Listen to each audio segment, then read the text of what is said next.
Ecclesiastes 11 verse 6. We're in a section in Ecclesiastes where Solomon is just pretty much going verse by verse by verse, giving a lot of different thoughts about a lot of different things. If these verses had been put into the book of Proverbs, we would have just called them Proverbs. Very good. That was not a trick question. Okay, we would have just called them Proverbs. What are Proverbs? Anybody know? Wise things. One of the definitions of a proverb is this: a short, pithy, I love that word, short, pithy statement of truth. And that's what Solomon is giving us right now. And sometimes when he writes, you immediately pick up on it and you go, wow, that's good. And sometimes he writes something and you go, what does that mean? I get that more than I get the other sometimes. But Ecclesiastes 11 verse 6. In the morning sow thy seed, and in the evening withhold not thine hand. For thou knowest not whether shall prosper, either this or that, or whether they both shall be alike good. Now we read that and we just kind of shake our head, don't we, as we read it, because we don't go out and do what anymore? We don't go out and sow, and we don't go out and reap. In fact, there are some kids today who are so ignorant of those matters that they think food grows at Walmart. Okay? They don't even know that food is grown somewhere from the earth. But oftentimes, Bible writers will take agricultural concepts and make spiritual applications of them in our lives. And that's what Solomon is doing right here. Notice point A under that commentary there. People have been trying to find the success formula for work and wealth for a long time, have they not? And all of a sudden, Tony Robbins appears on the scene, and boy, he's got the success formula, doesn't he? Or sometimes it's a spiritual leader like Joel Osteen. He's got the spiritual formula for you so that you can become prosperous and wealthy and spiritual and all these things. And you hear things like this: do the right things. Well, that's kind of simple, isn't it? The question is, what are the right things? Or maybe they'll say something like this: you need to work smarter, not harder. I still haven't learned that one. Or they'll say, don't waste your time on the trivial. We do a lot of that in our life. And what they're saying is, if you'll do certain things and do them right, then you'll have success, right? Well, the problem is this. It's found in the point B there. The problem is that we often do not know what is going to succeed and what is not going to succeed. Okay, that's the problem.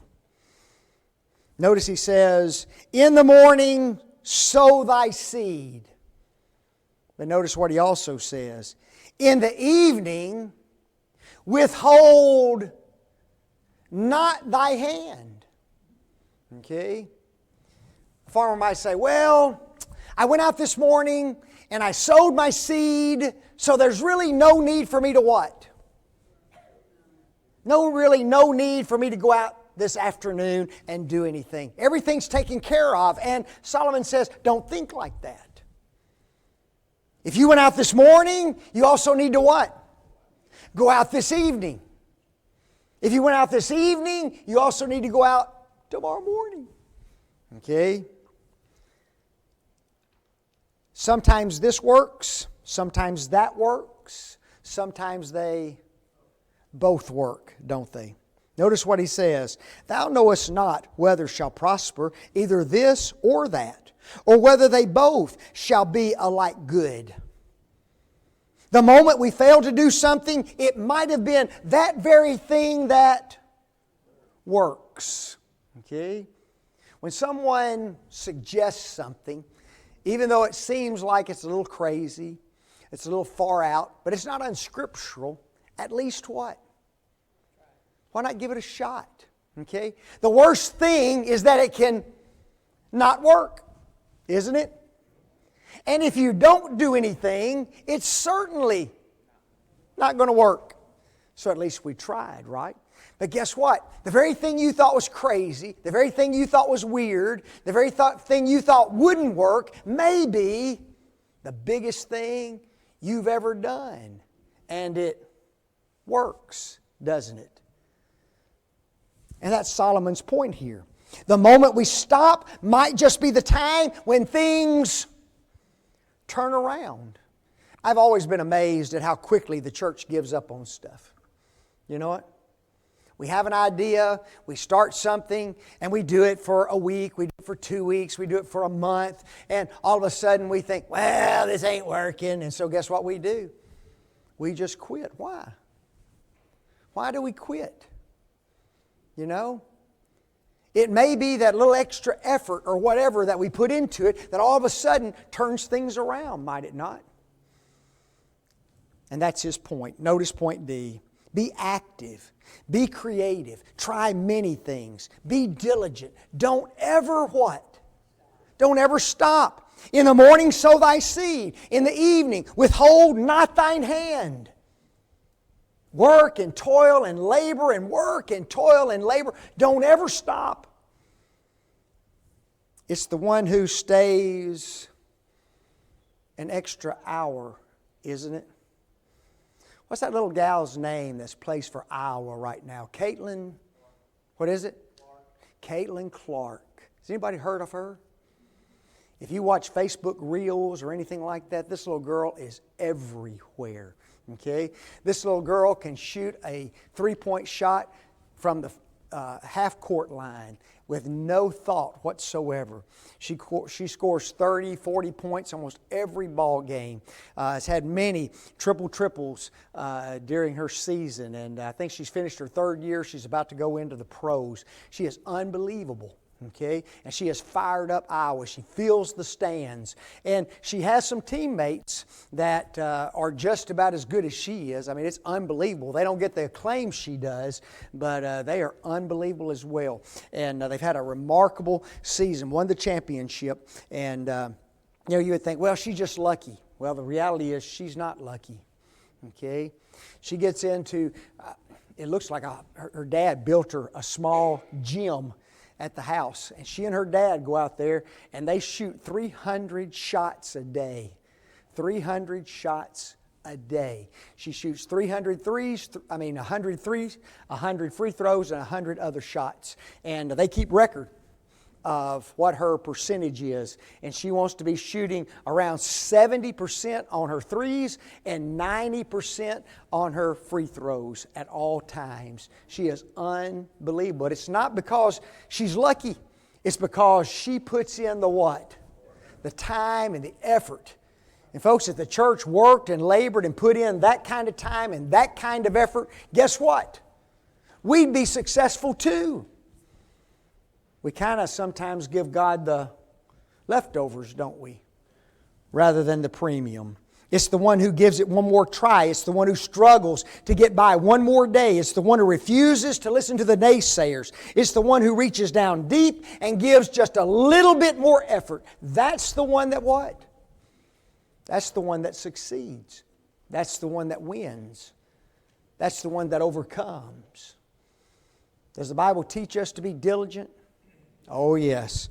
And let us not be weary in well-doing, for in due season we shall reap if what?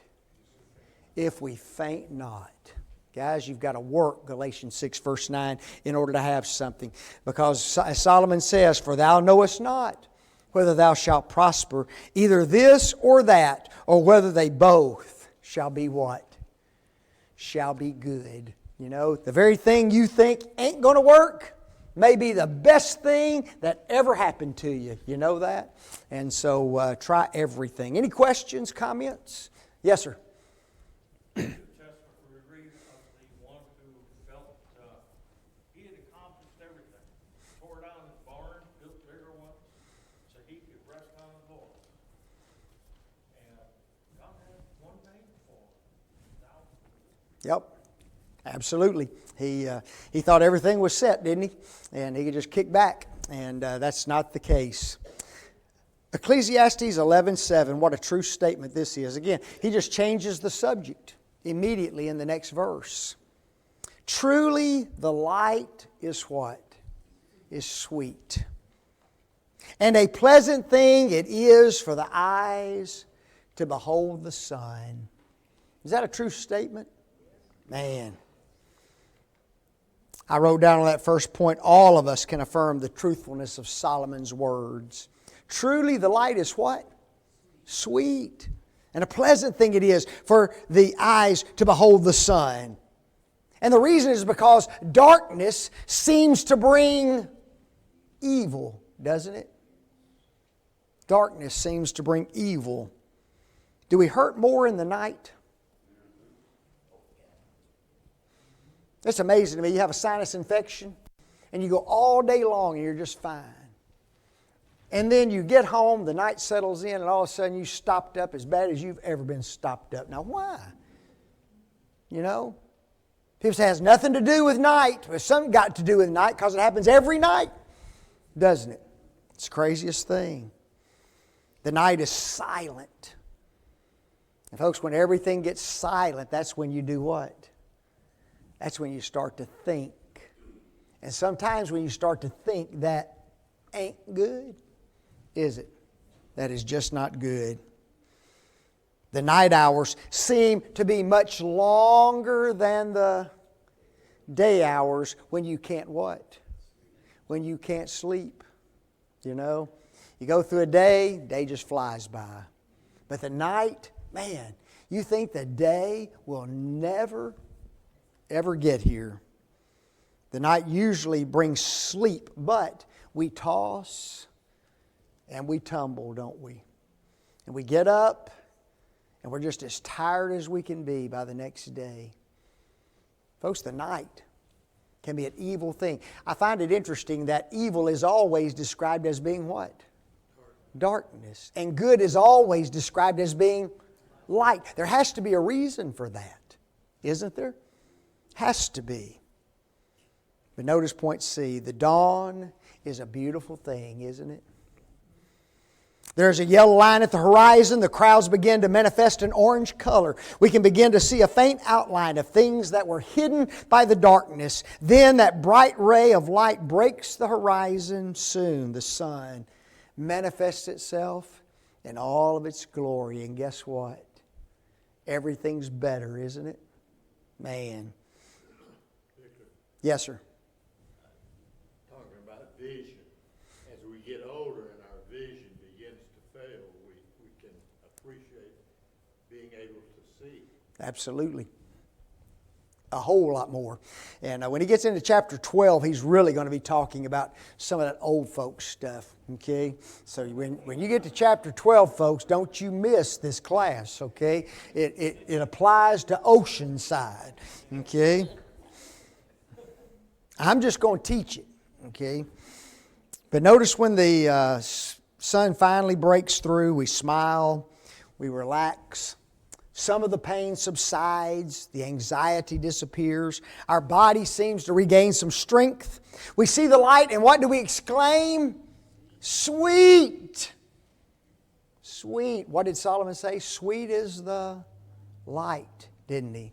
Sweet is the light. Hopelessness is replaced with the hope brought by the dawning of a new day. And I've heard many individuals lying in hospital beds who sat there and said, I've been awake all night looking out the window just to see what? Just to see the light barely come over the horizon. How? I think sometimes there's a downside to that, especially when you wake up in the morning, the alarm clock goes off, and you go, oh man, gotta get up. That's speaking from a lazy bum right there.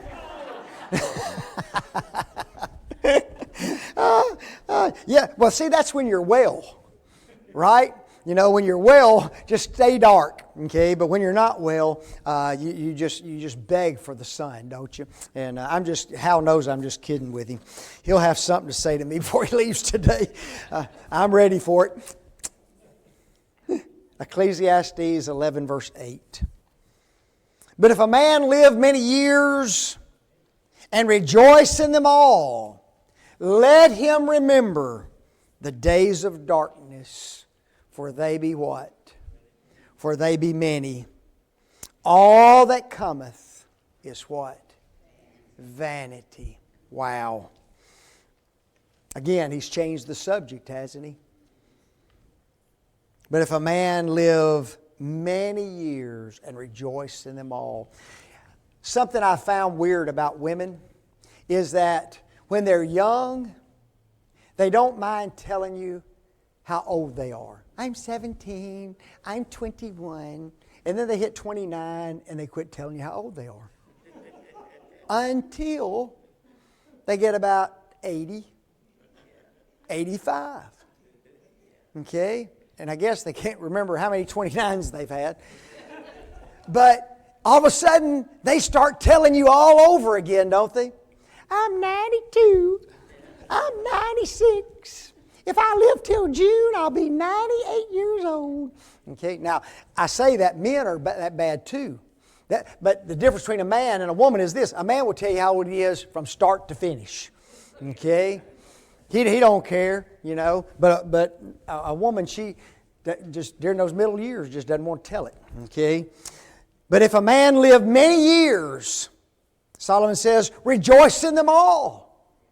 It's a wonderful thing to live a long life, guys. I did some research, and it's funny how the average age of men and women change even within a decade to 20 years. Okay, there was a time when men, the average age was around 76. Now, 73. Isn't that something? What do you think might be the reason for that? It's because we went through a pandemic, did we not? Okay, and that pandemic radically altered the average age that individuals live. So right now, the average age is around 73 for men. And look at it, the average age is about 81 for women. Okay, 81 for women. I always tell Kathleen, I said, you're going to get all the inheritance. I said, you know, you'll get all the insurance money. Why do you say that? Because I'll live to be 73, she'll live to be 81. What state do you think people live the longest in? Anybody know? Florida is about 7th on the list. Hawaii. Hawaii, I think they said around 83.1 years. Okay, so you know, if you make it to 81, ladies, move. Okay, just move to Hawaii, and you know you got 2 more years. You know, the entire lifetime. Many of our days are good, aren't they? You know, when you look at the entirety of your life, a lot of our life is good. We have good health, we have prosperity, we have peace, we have a multiplicity of our family, and all of that's wonderful, is it not? So that's the reason he says rejoice in a long life, because there is a lot of good that transpires. But then he says this, yet let him remember the days of what? The days of darkness. Man. And he also says this, for they shall be what? Many. Solomon doesn't lie to us. Remember, Solomon's been on this big experiment, has he not? And he's been out in the world and he's seen a lot of things. And I just find it so interesting that the Bible is so honest with us at times. Okay? Yes, life is wonderful. Long life is wonderful. It's filled with good. You need to rejoice in it. But guess what? You need to remember that one of these days, the days of darkness are coming. And they will be what? They will be many. And he also says, all that cometh is what? Vanity. Man, that's a toughie. I just put this little note down there. Solomon does not refer to these years as the golden years. I don't know who in the world named them the golden years, because that's not how he describes them. How does Solomon describe them? The days of darkness. Now, does that pretty much hold true more than the golden years? Oh yeah. It's tough times, isn't it? I just wrote down the elderly can attest to these facts, right? The darkness is coming, folks. The memory begins to lapse. What were you going to say?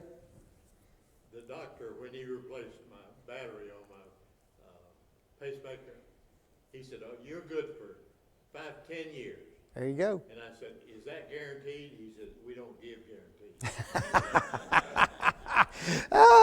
Well, at least he was honest with you, you know. Absolutely, yeah. Larry is running on battery power.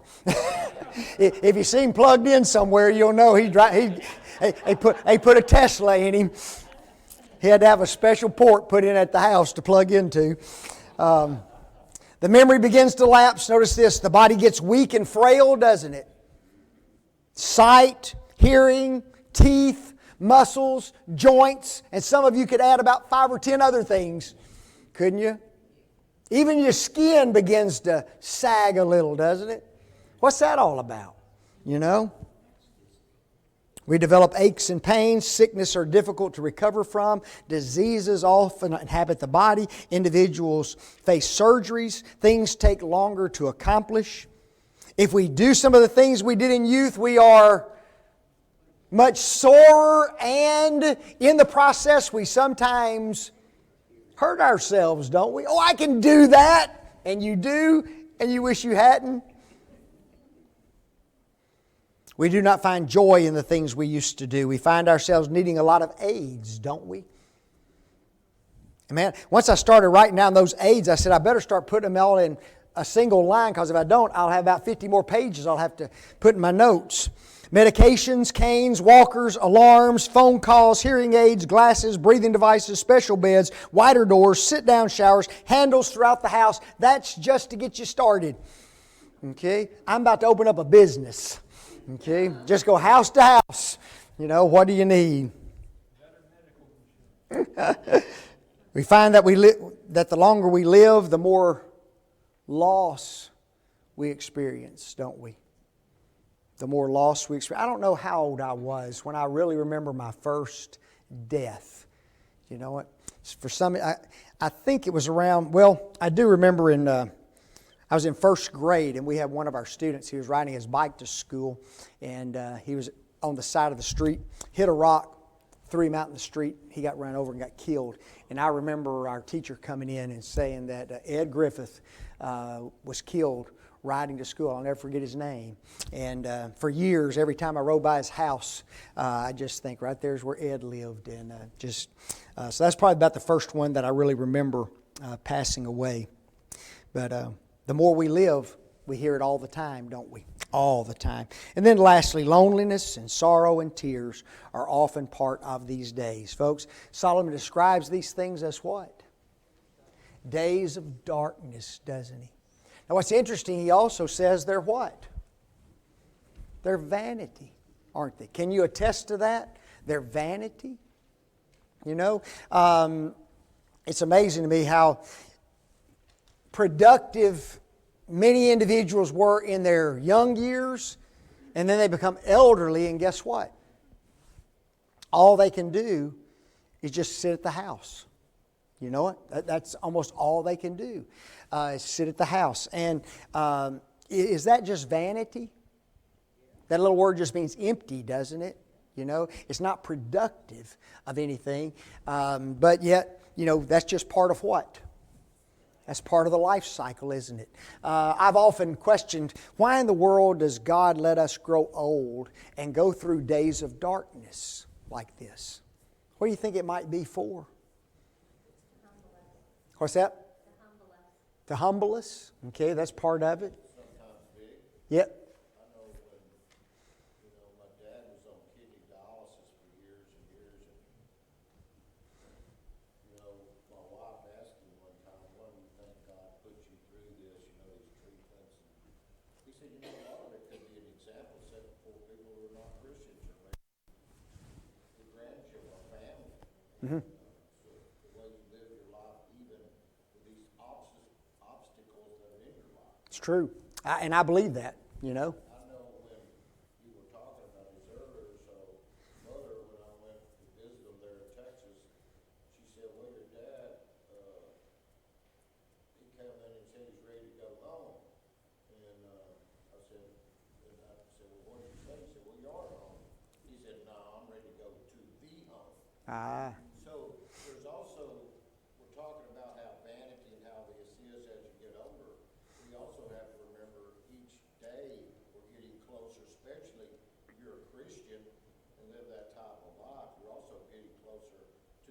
best home we could have, which is your heavenly home, and sometimes we have to focus on that as well. Absolutely. Who else was going to say something? Somebody had their hand up. Marion? I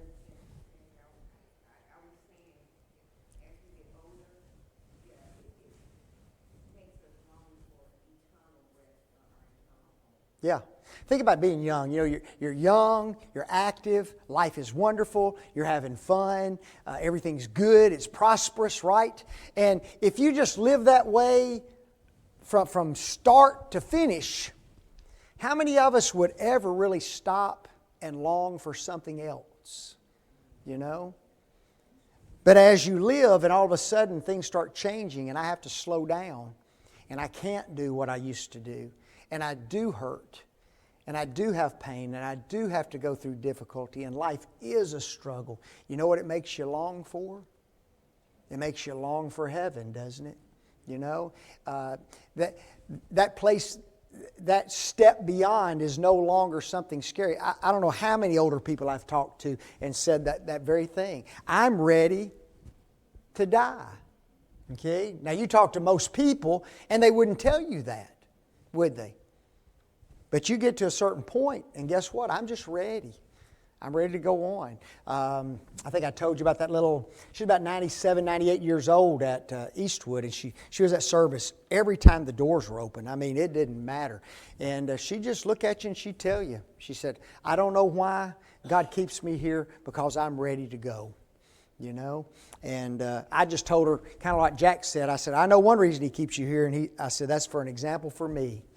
Okay? That I can be the way you are when you get old, or when I get old, okay? You know, during this time when you get, you know, that dark, you have to cooperate with a lot more people than you probably had to do before. Like before, because I've had homes for a while, I could go in and I could do all my weed and feed, pull all my weeds, do the mulching, do the everything. Now I can't do that, and I have to rely on people, but then I have to be cooperative with them as well. Like if they don't do it the way that I would do it, I have to, like, in my head I have to say, look, you know, there's a way to approach it. And you could approach it in anger and frustration, or you could approach it as, you know, have a conversation that could be much more pleasant. I have to find ways to be more cooperative with people. Okay, so you learn some things even having to go through that process as well. So another reason for the changes as we get older. So there's a lot of things. Who else? Kevin? God is also testing us to make sure that we're going to remain faithful no matter what happens. That's true. Absolutely. All of that's a test, isn't it? Jeannie? Just as you said, I think about, you know, the faithful old people like Brother Maynard. I was thinking about him and his wife the other day, how she could barely come out of the car, but you know they would struggle in here to get in here, and it helps to know that you should be faithful just like them. They're good examples, in other words, for us. Oh, they are. Never give up, even though you were sick and old, but to hang in there to the very end, and they did, and that was a good example for me. Yeah. There was a man at Eastwood. He had 4 different cancers in his body. And he never missed a service, never. And there was another lady there. She was in a wheelchair. She'd been in a wheelchair since her early 20s. She had her first child and then had some kind of a health issue and put her in a wheelchair. And she was in a wheelchair from then till she died. And it took her 3 hours. She was in an assisted living facility. It took her 3 hours every Sunday to get up, dressed, eat, and ready to go. She got on a bus that brought her to the building. And then she was taken back by a bus to the assisted living place. That means she didn't get home till like 1 o'clock in the afternoon. And then we had service at 6, and she was back at 6 o'clock. That woman was not going to miss. I mean, you know, just unbelievable. The steadfastness and the faithfulness that was there. And she finally passed away. And it's sad, but it's also very encouraging to us who are younger. Glenn, you had something? It's already been mentioned, you know, like being an example in others, you know, that's been mentioned by several. And I remember years ago when we had the class, why do bad things happen to good people? Yes. And part of it there was for the contrast, and you mentioned something similar Right. good and the bad. You can't appreciate the good if you don't know what the bad is. And that's true. If we never had bad, we really wouldn't know what good is, and vice versa. So Solomon lets us know, though, guys, maybe we need to start just calling it what? The days of, what age are you living in? I'm living in the days of darkness. Boy, that's rough, isn't it? Now, what's interesting is he's talked to the elderly in this verse, hasn't he? And now all of a sudden he goes in the very next verse and now he talks to the young person. Listen to what he says. Rejoice, O young man. You're not in what? You're not in the days of darkness. You better rejoice. Rejoice, O young man, in thy youth. And let thy heart cheer thee in the days of thy youth. And walk in the ways of thine heart and in the sight of thine eyes. But know thou that for all these things God will bring thee into judgment. There's some young people who need to memorize that verse early in life, don't they? Early in life. Man. Being a young person, preteens, teens, young adulthood, guys, that should be an exciting, fun time of life, shouldn't it? Now, there's some people who say, oh, I would never go back and live my teen years. This kid would. From the time I was 13 till the time I was 24, let me tell you something. I had a blast. A blast. I was telling Huh? Well, I'd go back. You have to be that age again, But I told a girl the other day, I said, if you'll do 4 or 5 things, I said, you can have a good childhood if you've got good parents, okay? If you obey, if you do your homework, if you're responsible, if you don't violate their trust. I said, if you just do some basic things, guess what? You're going to have a good childhood. You know that? Your parents are going to trust you. Your parents are going to appreciate you. Your parents are going to give you privileges. They're going to let you do things. They're not going to question you. They're not going to be constantly on you because they don't have to be on you, right? I learned that early for some reason. I don't know why, but I learned that early in life. And so when I got 16, I thought, man, I can get a job. I can get a car. I can buy some of the things I want, like leather tennis shoes that my mom and daddy wouldn't buy me. And I can go where I want to go. I can do some things that I want to do. I can go to concerts that mom and dad can't pay for. I can do all this. It was unbelievable, the fun that I had in college. And I was working like crazy, but I just had fun. And rejoice, O young man, in thy youth, and let thy heart cheer thee in the days of thy youth. It was just a good time.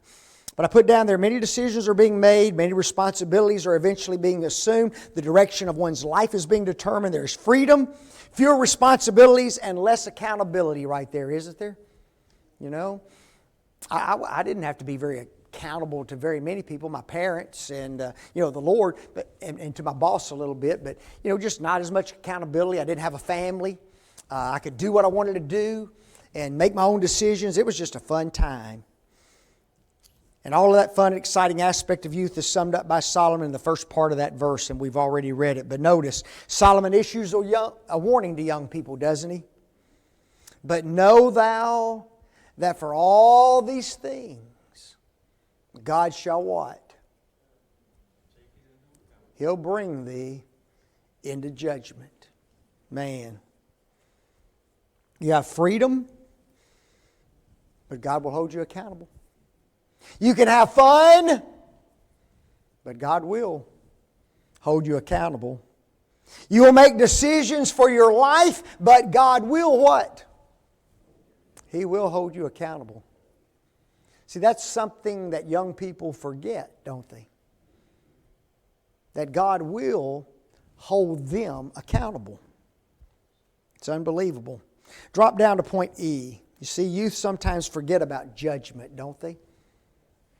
Have you heard some of these statements? I will have time to make changes in my life.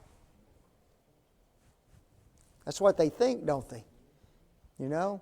Yeah, right now I'm a little wild. I'm a little crazy. I do some dumb stuff. But, one of these days I can change all that. Right now I'm invincible. Now, they wouldn't really just wear a shirt that says that. I'm invincible. Okay. But guess what? They act like it, don't they?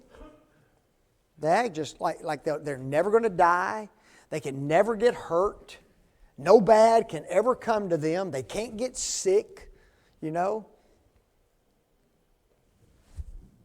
I should have the right to sow my wild oats.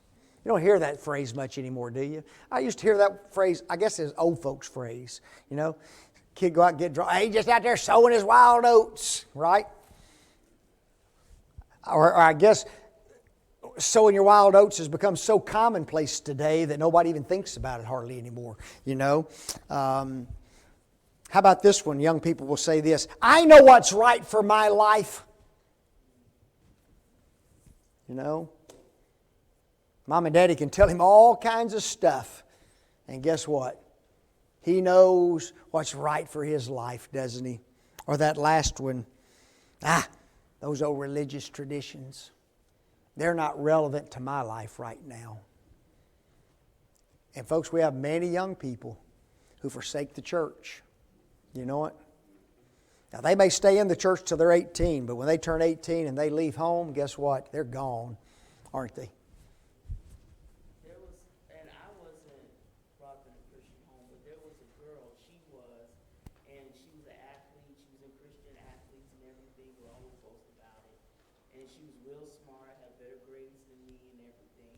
And in our senior high school year, she got a boyfriend. And I was having a bust, to get into college. I just had to work hard. Yep. And then she got pregnant, and she had a full scholarship to Florida. And I was like, wow, gosh, what a change. And I was like, we weren't friends. We were just in the same classes. And I was like, hope she can still go.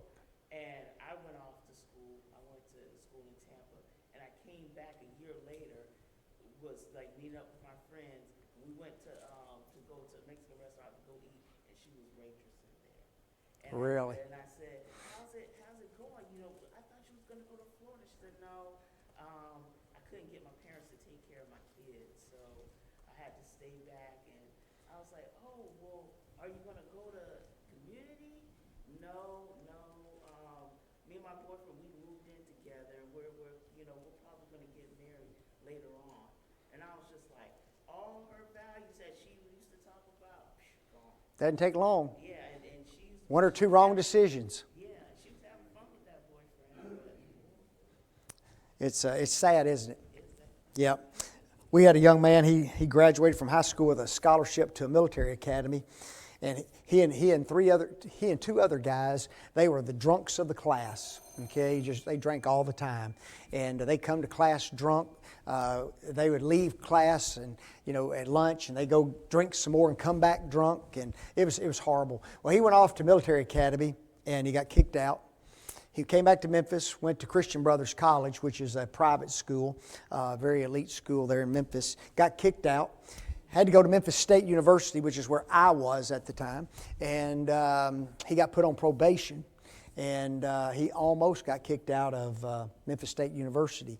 And he eventually he did okay with his life. He finally graduated, got a family, and settled down. But I just thought, what he could have been versus what he became are two totally different things, and it was all because of those decisions young at life. Yes, sir. Young people.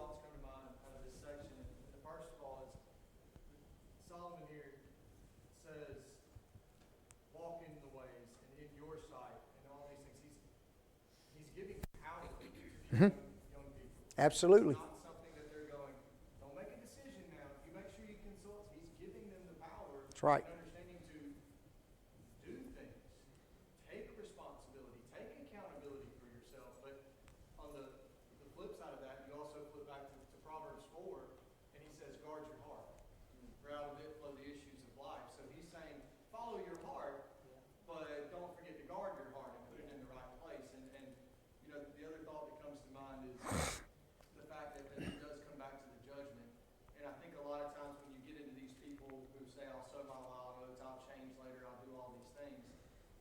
just because sin is done with you, or you're done with sin, doesn't mean that sin is done with you. It's true. And you can change how you're living and what you're doing, but the decisions that you make when you're 18, 21, 52, whatever, you may pay for that for the rest of your life.